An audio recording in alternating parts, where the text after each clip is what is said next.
నమస్కారం న్యూస్ 21 టీవీకి స్వాగతం. హెడ్లైన్ చూద్దాం.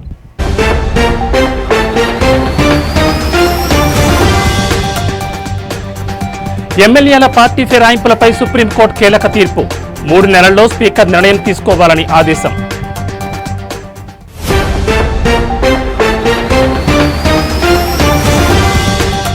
ఏపీ లిక్కర్ స్కామ్ కేసులో కీలక పరిణామం. ముంబైకి వెళ్లిన సిట్ టీం.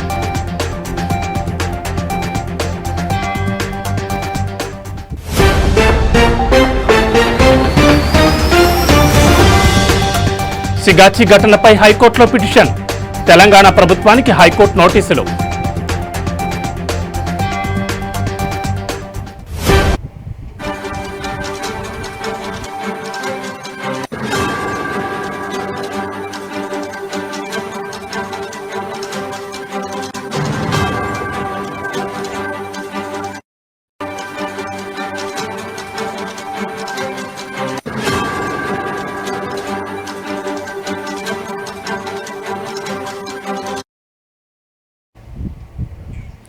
బులెటిన్లో బ్రేకింగ్ న్యూస్ చూస్తున్నాం. దేశమంతా ఉత్కంఠతో ఎదురుచూస్తున్న పార్టీ ఫిరాయింపుల కేసులో తీర్పు వెలువడింది. తెలంగాణలో ఎమ్మెల్యేల పార్టీ ఫిరాయింపులపై సుప్రీంకోర్టు కీలక తీర్పు వెలువరించింది. చీఫ్ జస్టిస్ బిఆర్ గవాయ్ ధర్మాసనం తీర్పునిచ్చింది. 3 నెలల్లో స్పీకర్ నిర్ణయం తీసుకోవాలని సుప్రీంకోర్టు ఆదేశించింది. న్యాయస్థానమే వేటు వేయాలన్న పిటిషనర్ల విజ్ఞప్తిని సుప్రీంకోర్టు తిరస్కరించింది. ఏళ్ల తరబడి ఫిరాయింపు పిటిషన్లు పెండింగ్లో ఉంచడం సరికాదు. 3 నెలల్లో స్పీకర్ నిర్ణయం తీసుకోవాలని సుప్రీంకోర్టు ఆదేశించింది.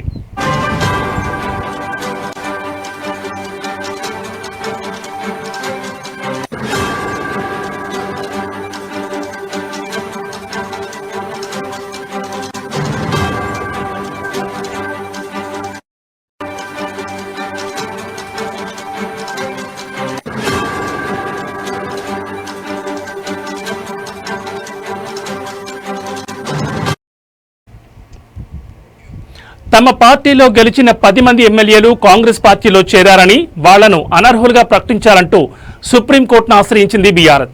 పార్టీ ఫిరాయించిన వారిలో దానం నాగేందర్ ఏకంగా కాంగ్రెస్ బీఫామ్పై సికింద్రాబాద్ పార్లమెంటుకు పోటీ చేశారని కోర్టులో వాదన వినిపించారు బీఆర్ఎస్ తరపు న్యాయవాదులు. ఇరువైపులా వాదనలు విన్న సుప్రీంకోర్టు తీర్పును రిజర్వ్ చేసింది. ఫైనల్గా పార్టీ ఫిరాయింపుల తీర్పును వెల్లడించింది సుప్రీంకోర్టు చీఫ్ జస్టిస్ ధర్మాసనం.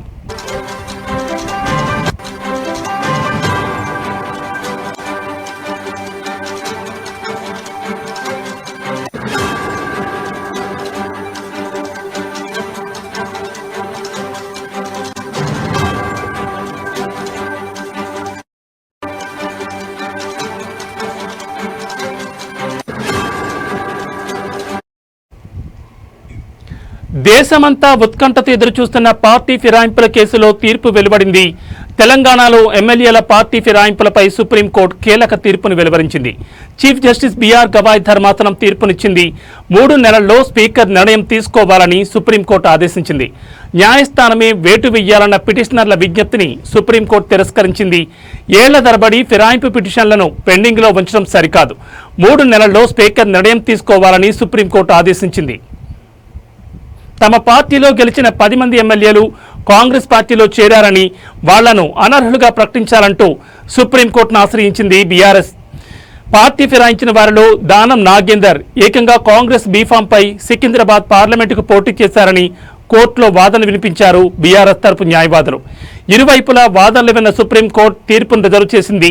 ఫైనల్గా పార్టీ ఫిరాయింపుల తీర్పును వెల్లడించింది సుప్రీంకోర్టు చీఫ్ జస్టిస్ ధర్మాసనం.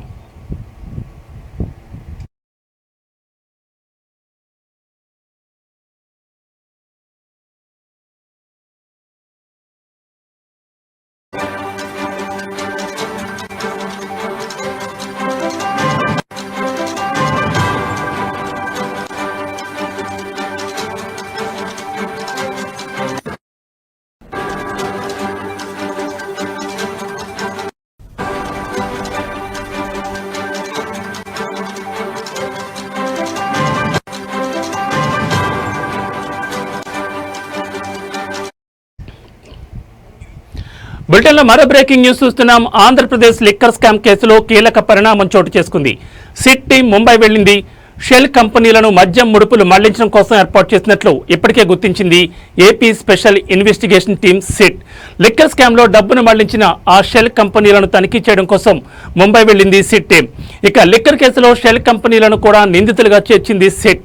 ముంబైలో షెల్ కంపెనీలను పరిశీలించి నివేదికను సిద్ధం చేయనున్నారు సిట్ అధికారులు.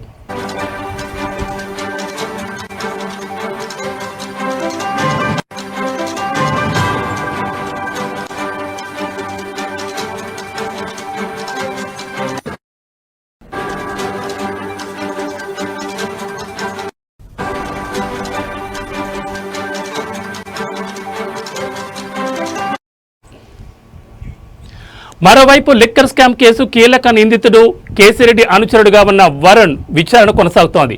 లిక్కర్ స్కామ్ నగదు డంపులు భారీగా ఉన్నట్లు సిట్ అధికారులు అనుమానాలు వ్యక్తం చేస్తున్నారు. వరుణ్ ఇచ్చిన సమాచారంతో హైదరాబాద్ శివార్లోని శంషాబాద్ సమీపంలోని ఓ ఫామ్ హౌస్లో భారీ డంపును గుర్తించారు. ఇప్పటికే 11 కోట్ల రూపాయలు సీజ్ చేసింది సిట్. ఇంకా ఎక్కడెక్కడ నగదు డంపులున్నాయి అనే అంశంపై సిట్ ఫోకస్ పెట్టింది. ఆ కోణంలో వరుణ్ను విచారిస్తున్నారు. వరుణ్ నుంచి కీలక సమాచారాన్ని రాబట్టే ప్రయత్నంలో సిట్ అధికారులున్నారు.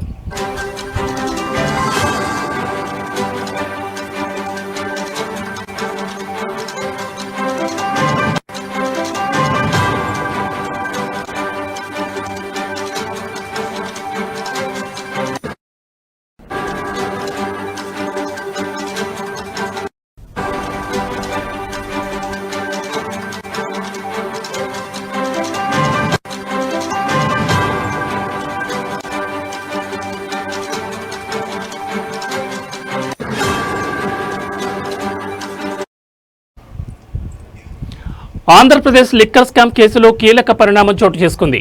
సిట్ టీం ముంబై వెళ్లింది. షెల్ కంపెనీలను మద్యం ముడుపులు మళ్లించడం కోసం ఏర్పాటు చేసినట్లు ఇప్పటికే గుర్తించింది AP special investigation team. Liquor స్కామ్లో డబ్బును మళ్లించిన ఆ షెల్ కంపెనీలను తనిఖీ చేయడం కోసం ముంబై వెళ్లింది సిట్ టీం. ఇక లిక్కర్ కేసులో షెల్ కంపెనీలను కూడా నిందితులుగా చేర్చింది సిట్. ముంబైలో షెల్ కంపెనీలను పరిశీలించి నివేదికను సిద్ధం చేయనున్నారు సిట్ అధికారులు. మరోవైపు లిక్కర్ స్కామ్ కేసు కీలక నిందితుడు కేసిరెడ్డి అనుచరుడుగా ఉన్న వరుణ్ విచారణ కొనసాగుతోంది.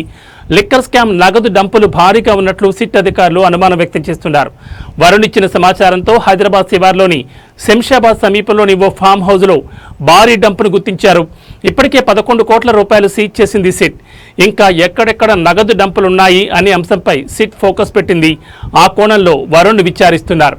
వరుణ్ నుంచి కీలక సమాచారాన్ని రాబట్టే ప్రయత్నంలో సిట్ అధికారులున్నారు.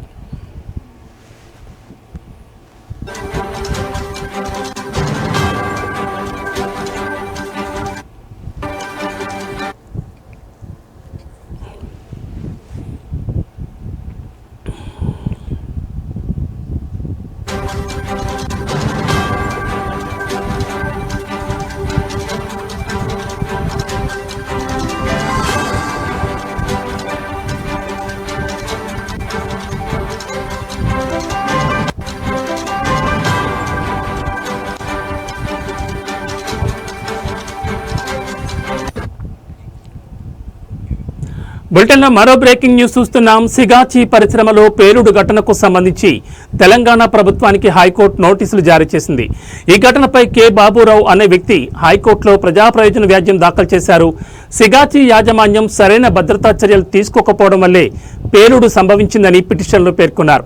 ఈ దుర్ఘటనలో 54 మంది మృతి చెందగా 28 మంది గాయపడ్డారని, మరో 8 మంది ఆచూకీ లభ్యం కావడం లేదని పిటిషనర్ తరపు న్యాయవాది కోర్టుకు తెలిపారు.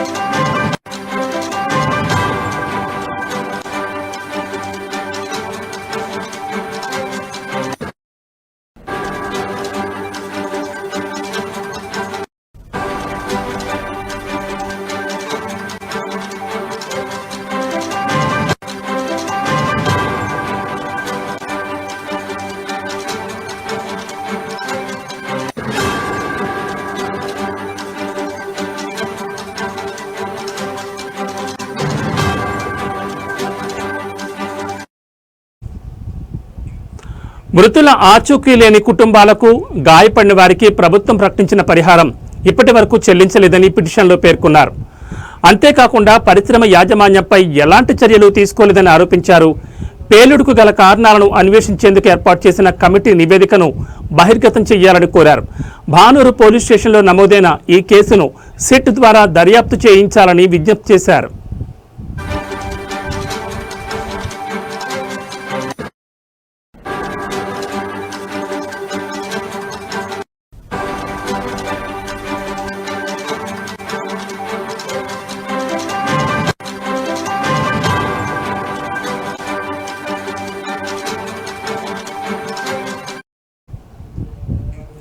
భవిష్యత్తులో ఎలాంటి ప్రమాదాలు పునరావృతం కాకుండా అన్ని పరిశ్రమలలో భద్రతా చర్యలు పటిష్టంగా ఉండేలా చూడాలని ప్రభుత్వాన్ని ఆదేశించాలని ఆ పిటిషన్లో కోరారు. ఈ పిటిషన్ విచారణకు స్వీకరించిన హైకోర్టు 3 వారాల్లో కౌంటర్ దాఖలు చేయాలని ప్రభుత్వానికి ఆదేశాలు జారీ చేసింది.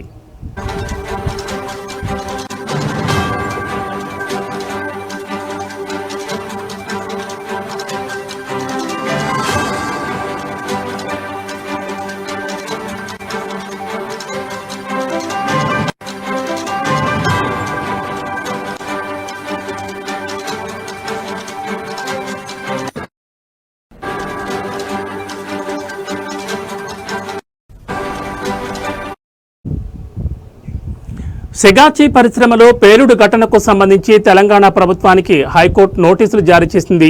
ఈ ఘటనపై కె బాబురావు అనే వ్యక్తి హైకోర్టులో ప్రజాప్రయోజన వ్యాజ్యం దాఖలు చేశారు.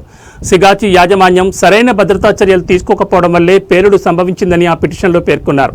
ఈ దుర్ఘటనలో 54 మంది మృతి చెందగా 28 మంది గాయపడ్డారని, మరో 8 మంది ఆచూకీ లభ్యం కావడం లేదని పిటిషనర్ తరపు న్యాయవాది కోర్టుకు తెలిపారు. మృతుల ఆచూకీ లేని కుటుంబాలకు, గాయపడిన వారికి ప్రభుత్వం ప్రకటించిన పరిహారం ఇప్పటి వరకు చెల్లించలేదని ఆ పిటిషన్లో పేర్కొన్నారు. అంతేకాకుండా పరిశ్రమ యాజమాన్యంపై ఎలాంటి చర్యలు తీసుకోలేదని ఆరోపించారు. పేలుడుకు గల కారణాలను అన్వేషించేందుకు ఏర్పాటు చేసిన కమిటీ నివేదికను బహిర్గతం చేయాలని కోరారు. భానూరు పోలీస్ స్టేషన్లో నమోదైన ఈ కేసును సిట్ ద్వారా దర్యాప్తు చేయించాలని విజ్ఞప్తి చేశారు. భవిష్యత్తులో ఎలాంటి ప్రమాదాలు పునరావృతం కాకుండా అన్ని పరిశ్రమలలో భద్రతా చర్యలు పటిష్టంగా ఉండేలా చూడాలని ప్రభుత్వాన్ని ఆదేశించాలని పిటిషన్లో కోరారు. ఈ పిటిషన్ను విచారణకు స్వీకరించిన హైకోర్టు 3 వారాల్లో కౌంటర్ దాఖలు చేయాలని ప్రభుత్వానికి ఆదేశాలు జారీ చేసింది.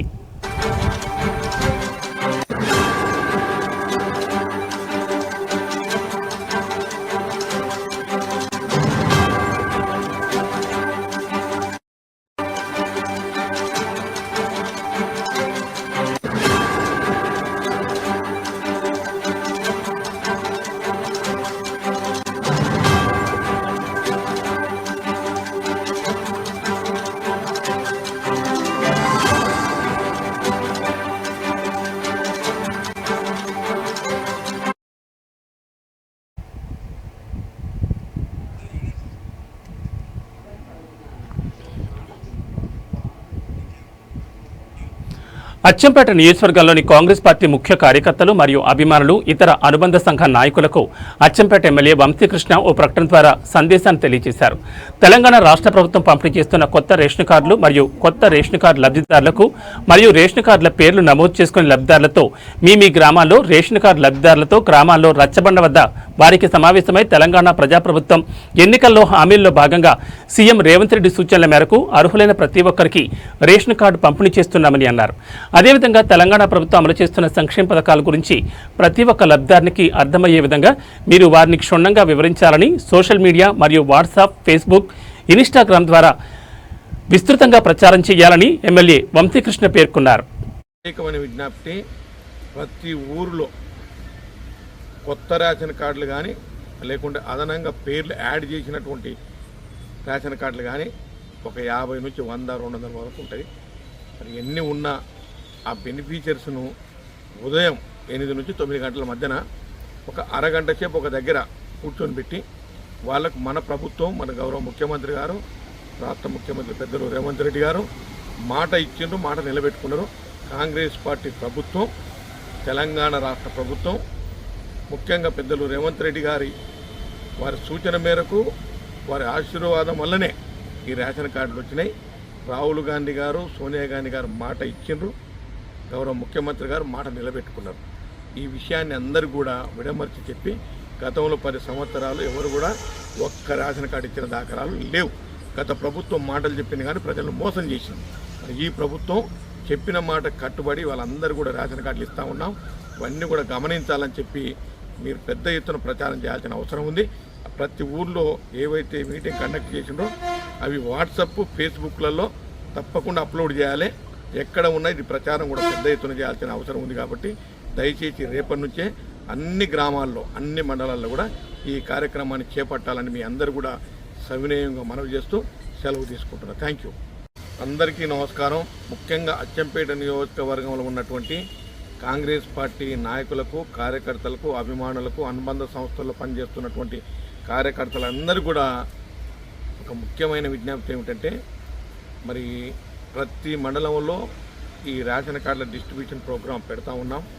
చాలా వరకు చాలా మండలాలు అయిపోయినాయి, 1-2 మిగిలినాయి. అవి కూడా రేపు ఎల్లుండి అయిపోయే ఛాన్సెస్ ఉంది. కాబట్టి కార్యకర్తల నాయకులకు ప్రత్యేకమైన విజ్ఞప్తి, ప్రతి ఊరిలో కొత్త రేషన్ కార్డులు కానీ లేకుంటే అదనంగా పేర్లు యాడ్ చేసినటువంటి రేషన్ కార్డులు కానీ ఒక 50 నుంచి 100-200 వరకు ఉంటాయి. మరి ఎన్ని ఉన్నా ఆ బెనిఫిషియర్స్ను ఉదయం 8 నుంచి 9 గంటల మధ్యన ఒక అరగంట సేపు ఒక దగ్గర కూర్చొని పెట్టి వాళ్ళకు మన ప్రభుత్వం, మన గౌరవ ముఖ్యమంత్రి గారు, రాష్ట్ర ముఖ్యమంత్రి పెద్దలు రేవంత్ రెడ్డి గారు మాట ఇచ్చిండ్రు, మాట నిలబెట్టుకున్నారు. కాంగ్రెస్ పార్టీ ప్రభుత్వం, తెలంగాణ రాష్ట్ర ప్రభుత్వం, ముఖ్యంగా పెద్దలు రేవంత్ రెడ్డి గారి వారి సూచన మేరకు విశాఖలో జీవీఎంసీ అధికారులు ఎన్ని దాడులు చేస్తున్నా, పదుల సంఖ్యలో వాహనాలు సీజ్ చేస్తున్నా కోడి వ్యర్థాల మాఫియా బహిరంగంగానే రెచ్చిపోతోంది. దాడులు చేస్తున్న జీవీఎంసీ అధికారులు వార్తలు ప్రసారం చేస్తున్న జర్నలిస్టులపై బహిరంగంగా భౌతిక దాడులు చేస్తున్నారు. కోడి వ్యర్థాల రౌడీ ముక్కలు. జీవీఎంసీ డంపింగ్ యార్డుకి తరలించాల్సిన వాహనాలు ఇతర జిల్లాల్లో ఉన్న చేపల చెరువులకు తరలించి కోట్లాది రూపాయలు అక్రమంగా ఆర్జిస్తున్నారు అంటూ ట్రూత్ న్యూస్ ఛానల్ వరుస కథనాలకి విశాఖ జిల్లా కలెక్టర్ స్పందించి వెంటనే కోడి వ్యర్థాల టెండర్లు రద్దు చేశారు. సాక్షాత్తు జిల్లా కలెక్టర్ ఆదేశాలు బేఖాతరు చేస్తూ కోడి వ్యర్థాల మాఫియా యథేచ్ఛగా వ్యర్థాలు రవాణా చేస్తూ ఇటు అధికారులు, అటు జర్నలిస్టులపై దాడులు చేస్తున్నారు. జీవీఎంసీ అధికారులపై దాడులు చేసిన కోడి వ్యర్థాల మాఫియాపై పీఎం పాలెం పోలీసులు పలు సెక్షన్ల కింద కేసులు నమోదు చేశారు. మరి నెంబర్ ప్లేట్ ఉండకూడదు కదా, ఏదో ఒకటే ఉండాలి. మరి మీరు ఏం చేస్తున్నారు?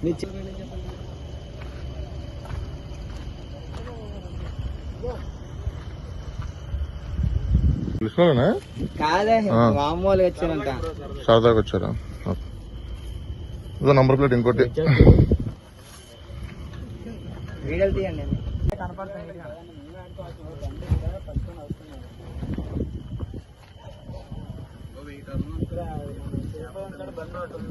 కనపడుతుంది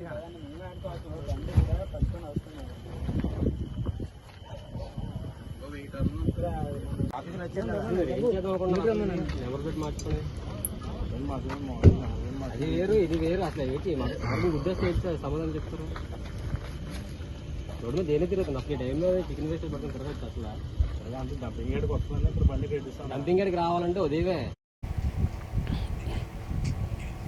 విశాఖలో జ్ఞానపురంలో దేవమాత మోక్షారోపణ మహోత్సవం వివరాల కోసం విలేకరుల సమావేశం నిర్వహించారు. ఈ కార్యక్రమంలో విచారణకర్త జొన్నాడ జాన్ ప్రకాష్, పీపీసీసీ అధ్యక్షులు ముసిరి రాజేష్, ఆనందరావు మాస్టర్, పాలమరశెట్టి ఫ్రాన్సిస్, గండి సతీష్ కుమార్ తదితరులు పాల్గొన్నారు. ఈ సందర్భంగా జాన్ ప్రకాష్ మాట్లాడుతూ 125 సంవత్సరాల క్రితం అంటే 19వ సంవత్సరంలో జ్ఞానాపురం గ్రామానికి సోకిన కలరా వ్యాధి మొత్తం గ్రామాన్ని గడగడలాడించిందని, గ్రామస్తులను భయకంపితులను చేసిందని అన్నారు. అప్పుడు గ్రామంలో అల్లకల్లోలం చెలరేగిందని తెలిపారు. ఎన్ని జాగ్రత్తలు తీసుకున్నా, ఎంత వైద్యం చేసినా వ్యాధి మాత్రం తగ్గుదలకు రాలేదు సరికదా, మరింత ముదిరిపోయిందని వివరించారు. ఆహ్వానం పలుకుతున్నాము. ముఖ్యంగా ఈనాటి సమావేశం ఇక్కడ గ్యాదర్ అవడానికి ముఖ్య ఉద్దేశం జ్ఞానాపురం ఆగస్టు 15వ తేదీ జరుపుకున్నటువంటి పండుగ 125 సంవత్సరాల పండుగ. ఈ పండుగ విశాఖపట్నం గుర్తుండిపోయేటటువంటి పండుగ. ఈ 125 సంవత్సరాల క్రితము జ్ఞానాపురం మరియు ఈ చుట్టుపక్కల ఉన్నటువంటి పరిసర ప్రాంతాలలో కలరా వ్యాధి నిర్విరామంగా చాలా దారుణంగా ప్రబలి ఉంది. ఆ సమయంలో అప్పుడు ఉన్నటువంటి విచారణకర్తలైనటువంటి ఒసీలియన్ గురువర్యులు ఒక మాట పట్టి ఇచ్చి ఉన్నారు.